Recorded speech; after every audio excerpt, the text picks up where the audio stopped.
I almost get the sense with you guys that you have to rip everything apart and start over each time. Like, to find a song and to find an improvisation that turns into something, you can't recreate that formula, right? Yeah, we try, and what we will do, particularly I think working with Eno, who's a master of directing inspiration. That's one of his big things. I'm sure you're aware of his oblique strategies.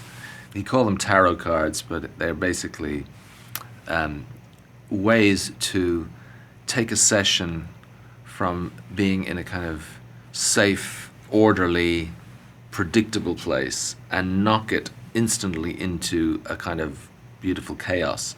So they are cards which suggest a change of strategy within the studio. So he'd shuffle the deck and he might take one out and it might say, everybody swap instruments.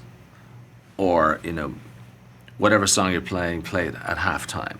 Or something quite dramatically different, but playful, But what that really spoke to was Eno's understanding that the inspiration is often about being out of your comfort zone or trying something different, risking failure, as it were, and getting out of that very conscious place that we all are in most of the time. So that's, for us, that became a thing that we would try and do and find ways to unlock the creativity in the other members of the band and things you would do.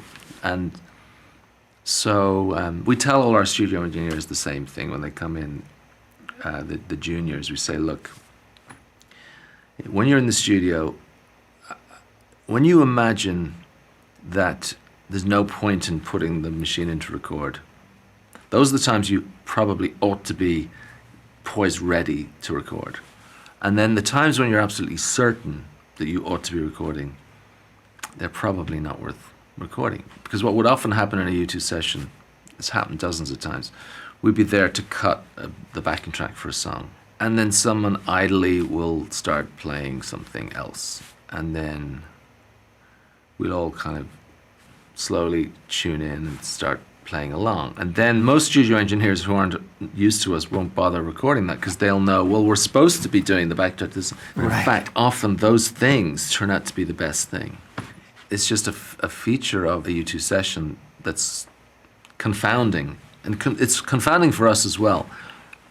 But it's really hard to know what's going to spark and what's going to kick off an important recording versus one where it's a lot of effort, but probably not much to show for it. It's funny, it's like I see this dichotomy between you being someone who's obsessive about tone and the exact right sound and everything, and yet some of your greatest successes come from complete accidental improvisation, and those two have to meet and work together. And then what's confounding about it is you still can't dial it up, that sort of creative inspiration is, you're waiting around for it off.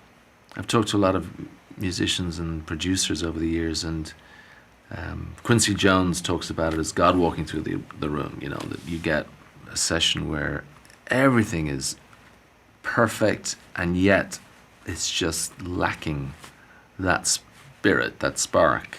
Right.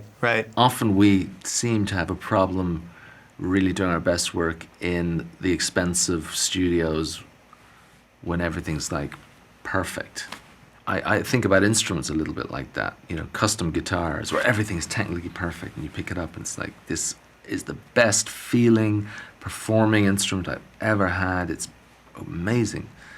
You go and try and write a song with it or, record with it, and it's just, there's nothing there. Whereas you pick up some funky old, beaten up old Telecaster or Strat and there's songs in there and it's inspiration, and you just find yourself just playing parts that are going to go somewhere. And I don't know, it's hard to explain, but I think it was Charles Bukowski who once said that nothing worth a shit was ever written in peace and quiet. And I think that rock and roll is a little bit like that. It's like it needs to have a little grit to make it work properly.